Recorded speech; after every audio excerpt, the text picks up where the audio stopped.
Okay. All right. So it's been a while since we kind of did a roll call, and I did notice that a lot of people, especially when we did a live stream the other night, wanted to try to get some stories or some info about some of the guys that we've spoken on in the past that were affiliates of Death Row, but not the artist side, more on the street side. I was wondering if we could do a roll call and you kind of give me some little short stories about some of these people that I mentioned, if that's okay. Yeah, the question I always get asked is who the toughest and who the hardest or who was the most. Man, all of those niggas. I tell you, they all had a specialty.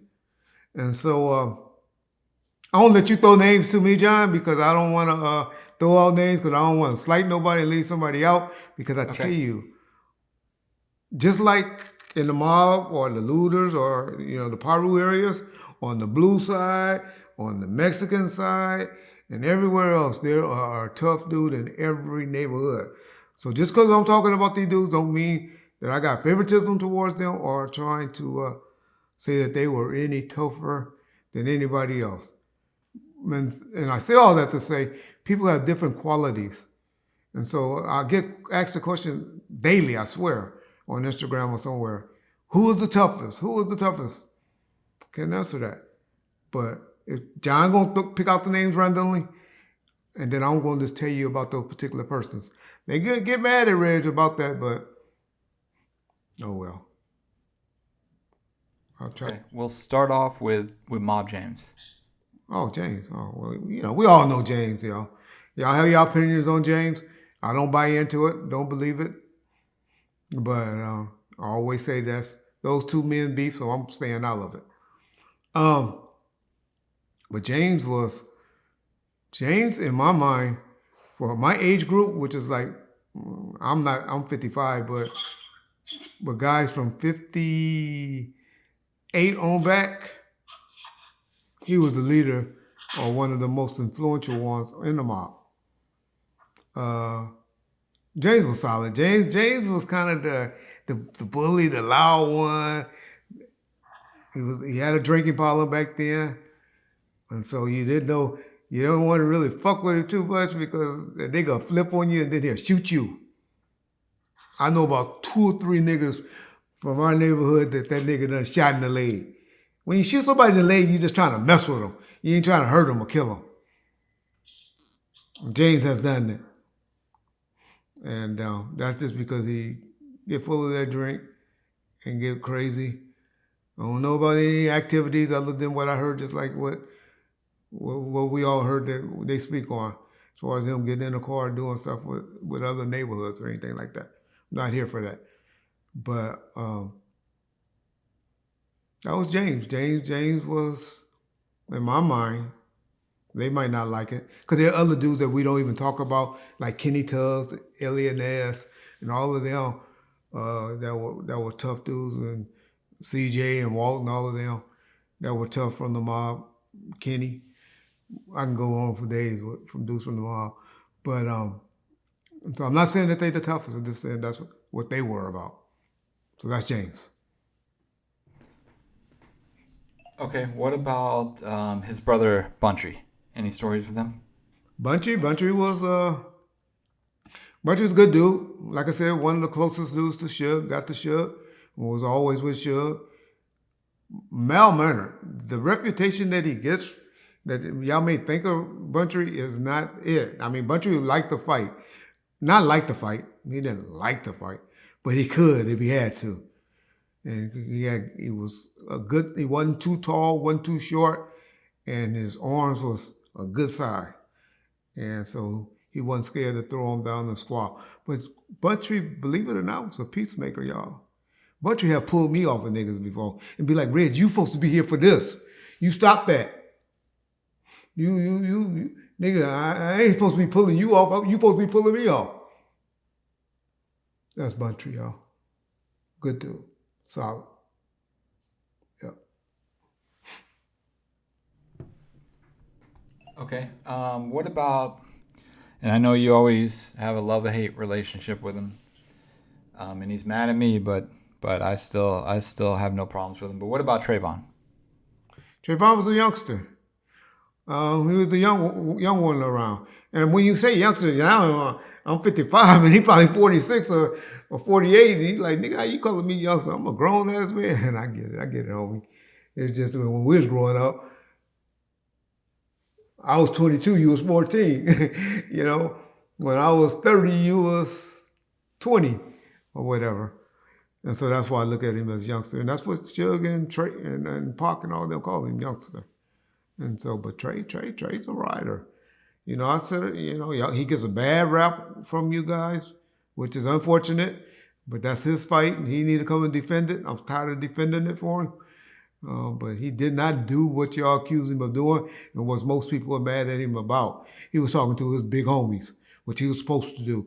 Before he was something go jump off, he was supposed to go and alert his boys what's up, and pretty much for them to tell him, all right, nigga, move. And that's what he was doing. But Trey was somebody that was always around. They all looked up to and liked. Suge has always liked Trey from the time that when Trey wasn't even really around Death Row like that. He was in jail with some of the niggas and got on the phone and Suge had to warn them and tell them, nigga, that's little Keith's nephew. You know, that's Big Keith Reynolds, who was a big OG, first generation, really a looters, not a mob, but even though he lived in a mob, but he could either claim East Side or looters. But that was, you know, Keith Reynolds. Shout out Keith, rest in peace, Keith. Keith Reynolds. But that was his little nephew, and so Trey Suge always and K Dub. That's still to this day they tight, and Timmy. And in my opinion, right now, still got a lot of juice over there in the mob area. Yep, that's Trey. Okay, what about George, which I guess people on the internet, as you've stated, call him Monkey Man, which is I don't. inaccurate, but G. I call him G, or I mean, jokingly, when me and Suge talking about him or something like that, call him Ponytail. But G. G solid, y'all. G is the type of dude that was, when he with you, you want him on your team. You want him with you. When he with you. When he against you, or he disappointed in you, then you wish you didn't know the nigga. But when he's with you, but he's quiet. He one of those niggas that probably wouldn't say, what up, Lil Reg?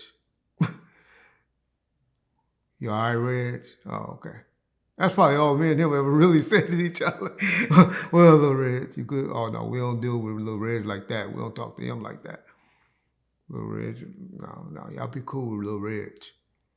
Those are conversations to motherfuckers that wasn't from the hood, that like Danny Boy and Woosie and all them when they over there playing around.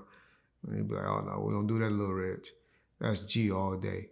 Don't have too much to say, but God forbid you're on this wrong side. Yeah. Okay, what about Lip Dog? Any stories with him other than the ones you've spoken on before? Yeah, Lip Dog, I give Lip Dog a bad rap like I don't like Lip Dog or something like that. I come across that way. But that ain't factual. I don't like something that he did that I know he was doing. But there's some hood politics, and I'll let the hood deal with that.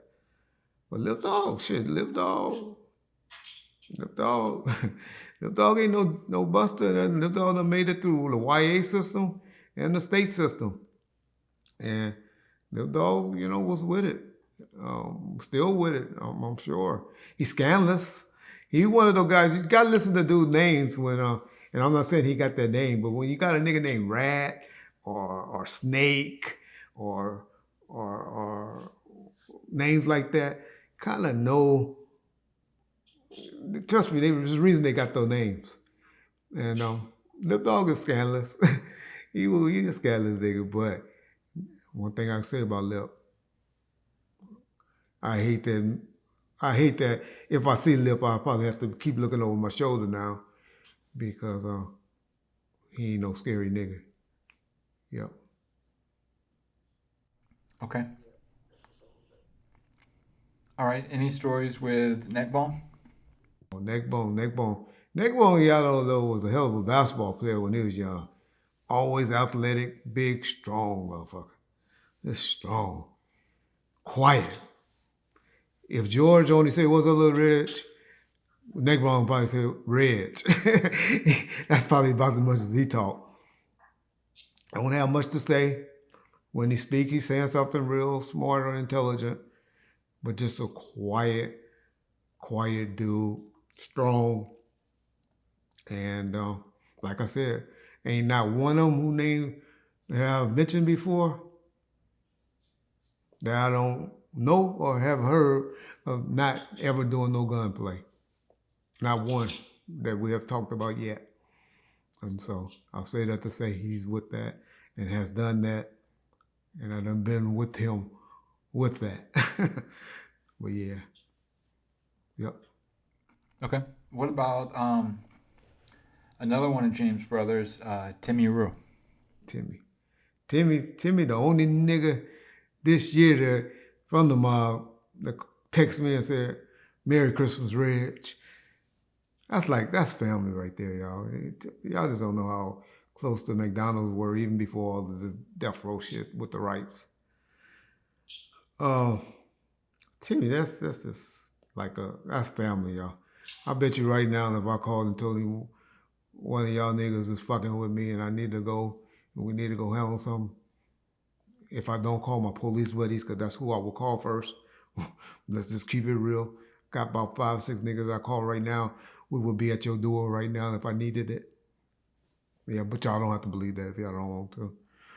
But Timmy, right now, I'm thinking about going to visit a brother-in-law, son-in-law, I'm sorry, in a couple of weeks.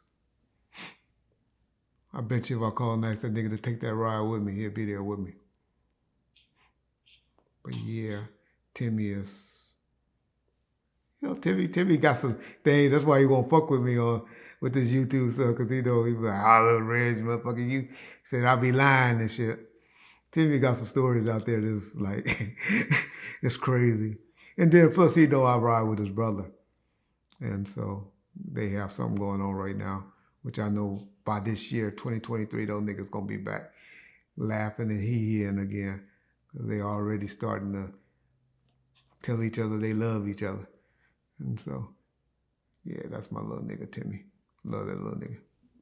But yeah. But the one thing about him, something negative, nigga got a bunch of baby mamas. that's that Black Jesus. That nigga's a lightweight pimp. You know how to get those, you know how to pull those women. That's one thing about Timmy. Sorry about that. Any stories about Ma Bob Gotti? Bob Gotti, that was at one point my best friend among all of this. I haven't been talking to him as much lately, just because of my condition and not being able to be out there. But I call that nigga right there. He'd be the one sitting in the front seat, or he'd be the one driving us to go to do whatever I need to do. That's like probably the closest thing other than this dude named the White, Stowe Ray. That's my boy Frank now. That's like a brother to me. It's my Bob, and don't have any brothers, but me and Gotti got real close, and you know, that's like a brother. But Gotti was the one that they called him. Yeah, like I said, all those niggas had specialties. That's all I can say. Gotti was one that was with it, and still is. I'm glad he done calmed down though, and is trying to work. And but Gotti is Gotti. But that nigga can dress. That nigga, he know how to put clothes on and make outfits look good. He's still one of those type of niggas that walk around with fur jackets on. A West Coast nigga in the summertime with a fur jacket on. That's Bob Gotti. Yep. He the one was bringing E40 and taking E40 to men's lands and the Fox Hill Mall and all of that. My boy Carlos to get furs for him when he come down. And he got a great relationship with E40. Yep. My Bob. Let me ask you this, because it seems like a lot of people their opinion is that the downfall of death row was that it had the street element or the street people around it too much. And I'm not saying anything about any of the people you spoke on in particular, but I'm just saying in general that's a comment that we do see a lot on the channel is people saying that if Suge would have left the street stuff behind, he would still have the label now. Do you agree with that or disagree with that? It wouldn't have had the name and the respect and the reputation that it did without them. Death Row, you cannot say Death Row without mentioning the mob in my mind. Or not just the mob. I'm slighting Rock from Elm Lane. I'm slighting Big Jake, who was from Campanella. Uh, um, Rick James, who was from Fruitown. And even some of the Bunny Hunters, with their little part that they had with Death Row. So yeah, so I ain't gonna just say the mob, but or the guys from Looters. I didn't even mention George and all of them who was from Looters. So that's what made the mystique, I think, or that's what had them looking and as feared as they were because of the work that those guys were willing to put in and did put in for Death Row and Suge. One thing I always liked about Corrupt, what Corrupt said, he said, "Daz, how y'all disrespecting those niggas? Those guns, those niggas were the ones that protect us while we was out doing what we did. Those Bud or Paru niggas was the ones that was protecting us." And now they had their own homeboys too. They had their own crew that was there with them, but they were mainly in the business. Trey D and all them. Big C Style probably and Big Flossie were probably the only two that wasn't rappers. But Big C Style was trying to learn the